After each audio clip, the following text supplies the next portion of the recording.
When Gergak was about 7, he had a babysitter come for a whole day. She came in his room while he was asleep, but he woke up because he was a very light sleeper. The babysitter stripped at the end of his bed, and Gergak thought to himself, "What the heck?"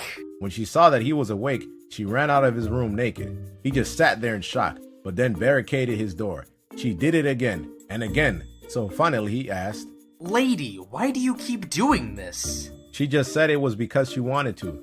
Gergak was so mad that he grabbed a water gun and shot her with ice water. She got mad and ran out of his room, soaked, naked, and cold. He laughed, but never saw her again. The dumbest thing Spinal Palm's roommate ever did was during their freshman year of college. Spinal Palm had to get some dinner, so he asked his roommate if he could set the table. When he came back an hour later, Spinal Palm immediately began to smell something bad. He went to the eating area and found that his roommate had indeed set the table on fire. Spinal Palm ran to find water to put it out, but his roommate said, "This is what you meant, right? I set the table!" After finishing all of his work in science class one day, Nixium sat at his desk, bored. His classmates hadn't completed their work yet, and his friends were mad at him for insulting a popular group of kids. Since he had nobody to talk to, Nixium decided to act like a savage for some attention. He got up and screamed at the teacher, "Why the fuck do we need this fucking class?" He walked right up to her and said, "Fuck you, bitch!" He walked out of the classroom and left school for the day. The next day, as soon as he walked into school, Nixium's teacher grabbed him.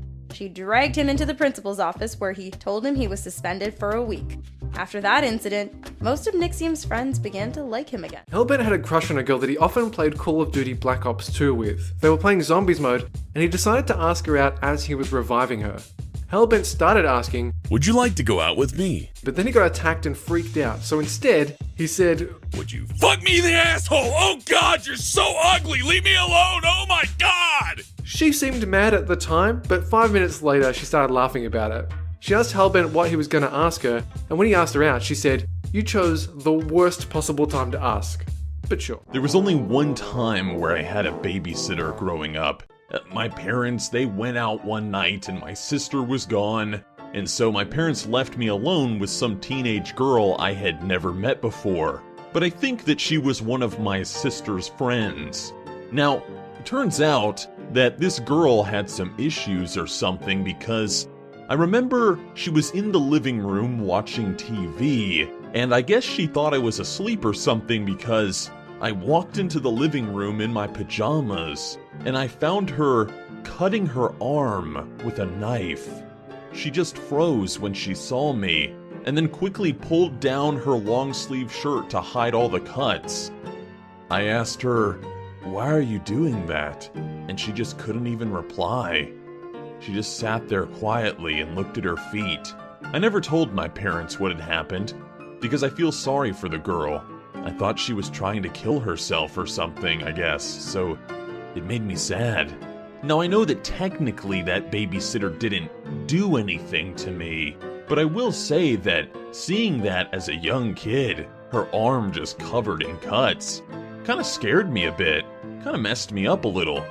So, yeah. On his first day of 9th grade, Spinal Palm watched as two boys, Mikhailum and Gergak, began to fight at lunch. They pushed and punched each other, cursing and knocking over tables. The principal came by and broke it up. They made everyone go to class early, even though Spinal Palm wasn't done eating. While walking up the stairs to go to class, Spinal Palm asked one of the other students if he knew what the fight was about. The student said, "No, those boys were fighting over a carton of milk."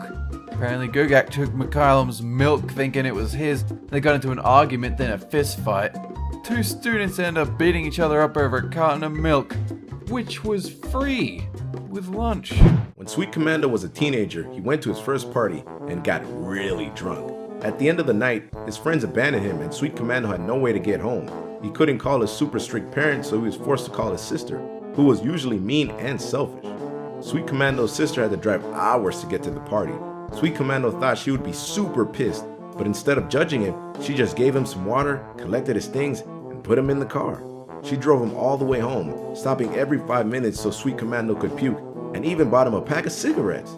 That was the first time Sweet Commando and his sister bonded as adults. He'll never forget it. About 5 months ago, Melissa was traveling back home after visiting some family out of state.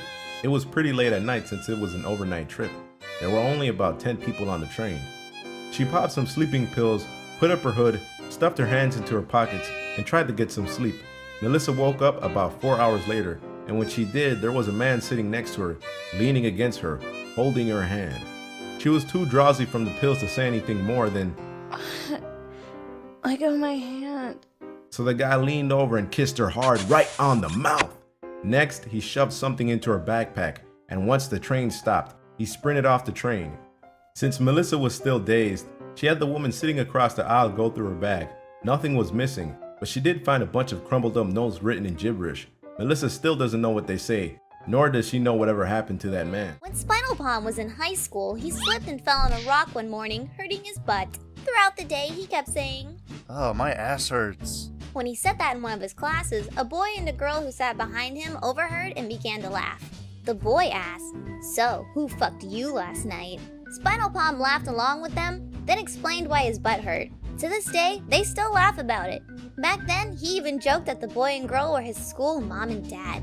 The three even became roommates in college. When Gergak was once working as a cashier at a supermarket, he was serving a nice old lady and noticed she had picked up a zombie movie on DVD.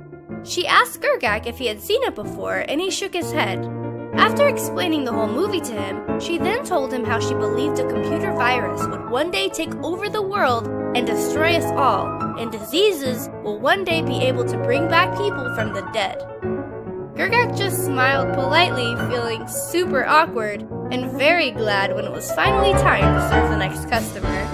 One day, Honeybit's friend invited her to a dairy farm. She wanted to show Honeybits the goose nest that she had found under the cow pen. This pen had been empty for a while, so they figured it would be safe to walk across it in the rubber boots. But as soon as Honeybits stepped into the pen, she sank waist deep into a pool of manure. Apparently, her friend's dad had decided to turn the pen into a storage for cow shit. Honeybits' boots were completely filled, so she had to abandon them. The pool of shit was too deep to climb out of, so she had to slowly wade through it to get to the other side. They hosed off, but Honeybits still smelled like cow manure for the next week. Doopie's parents are extremely overprotective. They don't let Doopie date and want her to wait until marriage before having sex. Doopie hates the rules and lies about where she is when she goes out. One day Doopie was about to drive somewhere in her car when her dad and brother came over. While they were talking, Doopie's glove compartment opened and a box of condoms dropped onto the floor. Doopie was sure she was gonna be grounded for eternity or shipped off to live with her aunt, but to her surprise, her quick-thinking brother dropped his hat over the box and covered it up. Doopie's brother was usually a total pain in the ass, but the gesture showed Doopie that he really did care about her deep down. When Dolan's brother was 7, his parents took the whole family and some neighbors out on a float trip. Dolan's brother had a bad feeling about the trip. He heard on the radio that bobcats had been sighted in the area. His dad laughed at this and said it made it more of an adventure. The whole trip was supposed to take 8 hours, but 8 hours later they were still building their floats. It was getting dark and Dolan's brother, mother, and father became separated from the rest of the group. Night fell and they noticed hundreds of eyes watching them from the nearby forest. It looked like they were going to be a bobcat's dinner, when suddenly a man from the fire department emerged from the bushes and rescued them. Dolan's brother was glad to be alive. Meanwhile, Dolan spent the whole trip back complaining about a leech on his toe. Hey, how'd you like a stupid leech draining all your blood? One time, Andy went to lunch with her brother to McDonald's. While they were there, she saw a guy pacing between the tables holding a stack of fry containers up to his ear as if he was on the phone. He walked around for about 2 minutes until he sat back down again, and as they were leaving he started doing it again, but instead of fry containers he had a stack of napkins. Andy doesn't know if it was a prank or if he was insane, but either way she thought it was pretty funny. Pringle was staying at his grandma's house once to look after her cat while she was on a holiday. One night he was chilling in his room as per normal when he looked up and suddenly saw a policeman in an old uniform. In a British accent, the officer said, "Hello, chap," and then instantly disappeared. Pringle was scared as shit. When his grandma returned, he told her what had happened. She told him that her house was used as a police station in the olden days and showed Pringle a portrait of a policeman she found in the attic. He was shocked to see it was the exact same policeman he saw the night before. The most desperate thing Ramona ever did to attract someone was self-mutilation. After moving to the USA, she didn't fit in at all. There was one boy she saw every day at lunch who was sort of goth, but not too goth. Ramona didn't know how to get his attention. She gradually figured out he was in the goth crowd and eavesdropped a lot. Always having been a raver, she said she liked Korn and Slipknot, bought the expensive Hot Topic clothes, but that still wasn't enough. It came down to her carving a pentagram into her hand with a safety pin. She's not even sure if that's what did it, but they ended up going out for 2 months without so much as saying hello. They did brush each other's hand against one another a few times. Ramona guesses they were both really shy, but they eventually drifted apart, though she still has an amazing scar. I met this guy online, as many 21st century adults do, and we were dating for a few months. I thought we were happy. I deactivated my profile about 2 weeks into the relationship, and then I realized at the 3-month mark, I should probably go in and delete it. When I logged in, I got a notification that my boyfriend was still on the site and very active. In fact, he'd updated his profile just a week earlier. I gave him a call to ask him why he was still on the site, and he said, "Well, I was hoping you wouldn't find out like this, but I kind of want to explore what else is out there." So at that point, we were mutually single. When Sid was in 2nd grade, he walked up to a really cute girl that he had a crush on. In a flirty voice, he said, "Hey there."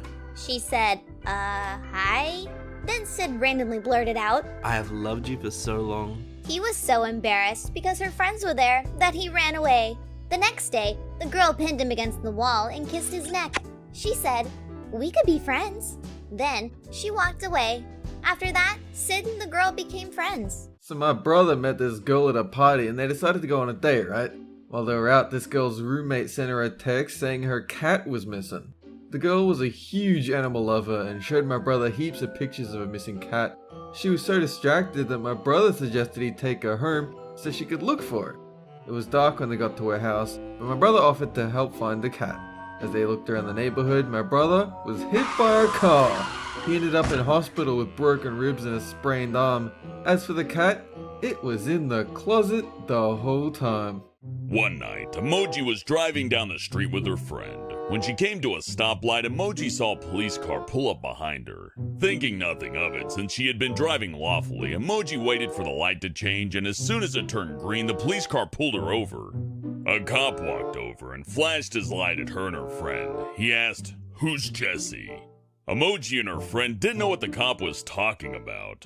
When she told the cop she didn't know who Jesse was, the cop asked, "Well, whose car are you driving?" Emoji said the car was hers. Just then, the cop's partner called him to the back of the car.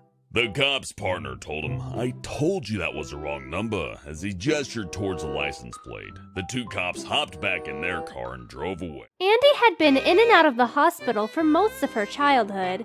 When she was 5, her doctor was concerned about her white blood cell count and had suggested that she get a blood transfusion. It turned out that the small hospital they were in was all out of Andy's blood type, and her parents weren't cleared to donate. However, her older brother volunteered.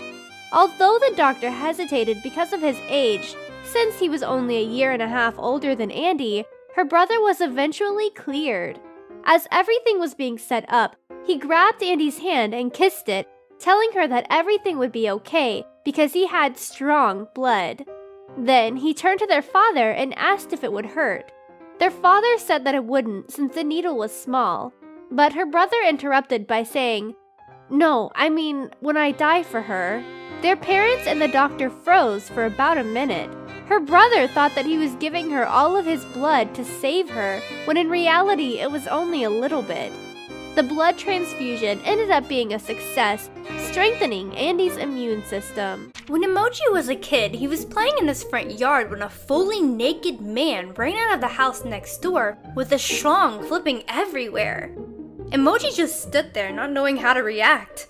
A few seconds later, he saw a naked woman peeking out the door and quickly go back inside. It turns out the woman's husband came home early and found that the woman was cheating on him. Unfortunately, the image of the man's wiener bouncing through the front yard is forever burned into Emoji's memory. There was this one time when I was with my cousin and her child, and I was sitting with her and her little kid on this little train ride going through an amusement park. Now you might be saying to yourself, what could go wrong? Well, I'll tell ya.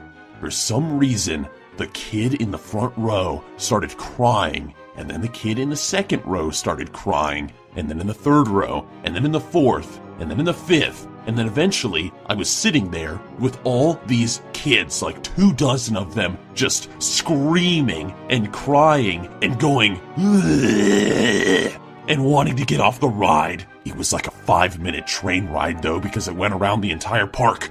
It was terrifying. I have no idea what was making those children cry, but damn it, it was a miserable, miserable train ride. In high school, Gurgak's best friend had a huge crush on Gurgak's sister. Every time they hung out, Gurgak's friend would ask about her. When he went to Gurgak's house, he would be totally distracted and not listen to what Gurgak was saying. Gurgak was getting real sick of it, so he decided to tell a lie to kill his friend's crush once and for all. He convinced his friend that his sister was actually a transgender brother who had a prosthetic hand. Took some convincing, but his friend eventually bought it and lost all interest in her. Gurgak wasn't going to win a Best Brother award anytime soon, but at least he got his friend back. One time at a Pokemon convention, Pringle saw a guy who was obsessed with Pokemon. The guy had completely lost it, throwing Pokeballs at everyone as if they were Pokemon. He even chucked one of them at Pringle's face, which hurt so much that he still felt pain days later. While glaring at everyone, the guy also kept screaming, "Don't touch my Pikachu plush!" Near the end of the convention, he saw an obese man, so he yelled out, "I have found a big, fat, huge Snorlax!" The guy got out a Pokeball and said, "Oh, not big enough. I see."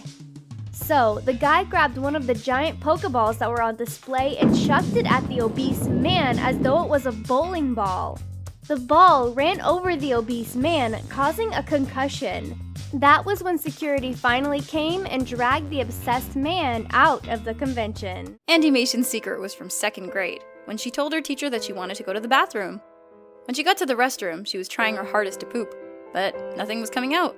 When she got back to class, she told her teacher that she didn't poop, just peed. Then, after class, she felt an explosion in her underwear and realized she had accidentally pooped her pants. Her father arrived to pick her up and luckily brought a spare change of underpants. It wasn't her proudest moment, but hey, who didn't have a pants accident when they were a kid? Dolan had a lot of bullies up until high school, but the worst was in junior high from 7th to 9th grade. One day his mum had gotten Dolan a couple of green Shrek Twinkies for lunch. A student, hellbent, took them from his bag when he wasn't looking. He said, "Oh, I'll give them back, if you pay me. Either way, I'm getting some green." Dolan told the teacher, who forced Hellbent to give them back to him. But after that, Hellbent took every opportunity over the next 3 years to pick on Dolan. Finally, in 9th grade, during gym, he and a group of his pals jumped him in the locker room. His pals pinned Dolan against the locker while he repeatedly punched and spit in his face. When they let him go and were walking away, Dolan grabbed Hellbent from behind and slammed his head into the locker a few times until his friends pulled him off.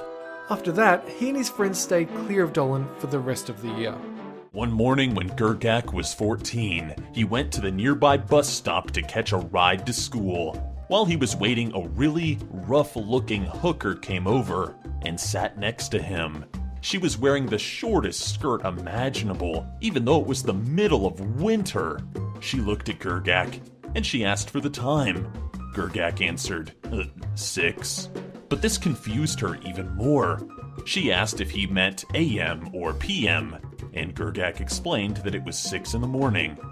They waited for a while in silence, and then the hooker told Gurgak that she was cold and asked if she could have his pants. It was the most eventful wait for a bus that Gurgak ever had. While Hellbent was once giving a presentation in forestry class about the uses of native plants, he intended to say, "Native Americans commonly use this plant for tea and incense." But he had been up all night studying for the presentation and didn't get much sleep.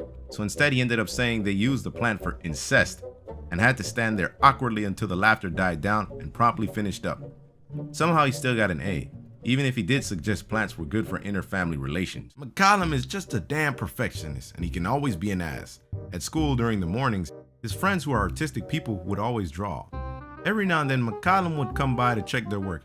He would usually tell them, "The line isn't straight! This looks contorted, and the head looks like a damn potato!" They'd answer back with an annoyed face and reply with, "This is anime," or "This is a cartoon character," and McCollum would be, "Shh," getting them triggered.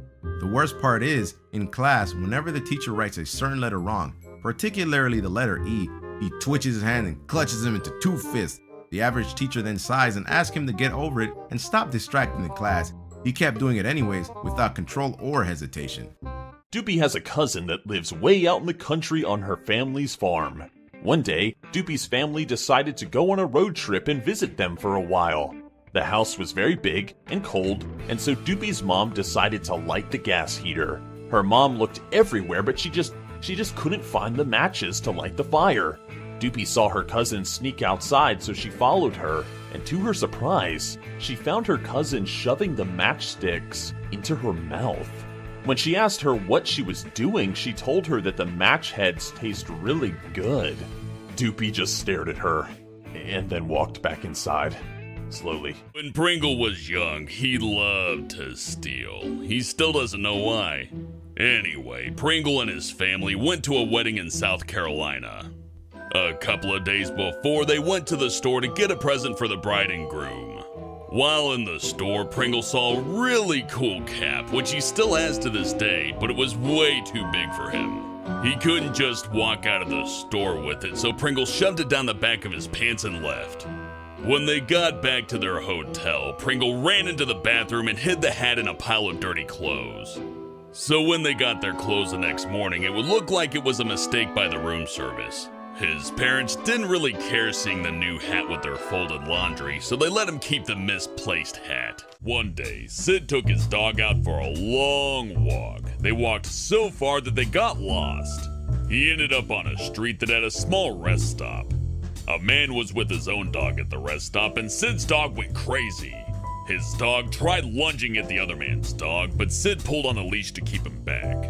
The leash ended up getting tangled from his dog going crazy. He lost control of the leash and his dog ran to the other dog and a blood battle ensued. Sid tried his best to stop the fight while the man ran to his car and grabbed a remote control for his dog's electric collar. The man took his dog back to the car while Sid managed to calm his dog and untangle the leash. He decided to keep it a secret as he was afraid he would get in trouble. Several days later, his mom noticed that his dog was foaming at the mouth and had to get rabies shots. To this day, Sid's family doesn't know how his dog got it. Nixium had a problem. Every time he gets drunk, he turns on the TV and orders heaps of crap from late-night infomercials. He then wonders why the hell lots of random shit keeps getting delivered to his doorstep. On one particular bad night of drunken spending, he bought himself a slap chop, a NutriBullet, an electric shock weight loss belt, a ShamWow knockoff, and 2 separate orders of Flex Seal. Nixium had to cut up his credit card to overcome his addiction. When Gergak was in 6th grade, he was really into old technology. Every day he brought in a radio or a cell phone to tinker with. One day Gergak was tinkering with an old clock when the girl he was crushing on came over and asked him, "What are you doing?" Gergak was trying to act cool, so he just said, "Oh, nothing. I'm just making a bomb." Gergak didn't realize his teacher was standing right behind him, though, when he said this. She turned around and shouted, "Excuse me, young man?" Gergak's face went white, and everyone looked at him. At that moment, the timer on his clock went off, and it started beeping. Everyone in class freaked out, thinking they were gonna die, so Gergak threw his clock on the ground in a panic. He got in huge trouble for lying about making a bomb, and his crush totally avoided him from that day forward. Now, a lot of people don't know this, but getting drunk is one of my favorite pastimes. It surprises a lot of people, I know, because I seem so fucking innocent, right? No, but really, I fucking love drinking. Drinking is so fucking fun, and it's so much fun to watch other people drink as well. Now, while I don't have a lot of stories about other people drinking besides my brother jumping in the pool butt-ass naked from the rooftop, I do remember some times when I got extremely drunk. One of those times was when I was spending time with my boyfriend's parents. Yeah, I made a great impression. I got super drunk off of 2 margaritas, and I ended up dancing with my boyfriend in the middle of a restaurant and talking the entire night. I don't think I ever stopped talking. And what was even better is that I spent the rest of the night throwing up in the toilet. And while it did help me open up to his parents a bit more, I think I opened up a bit too much, so don't be me and watch how much you drink.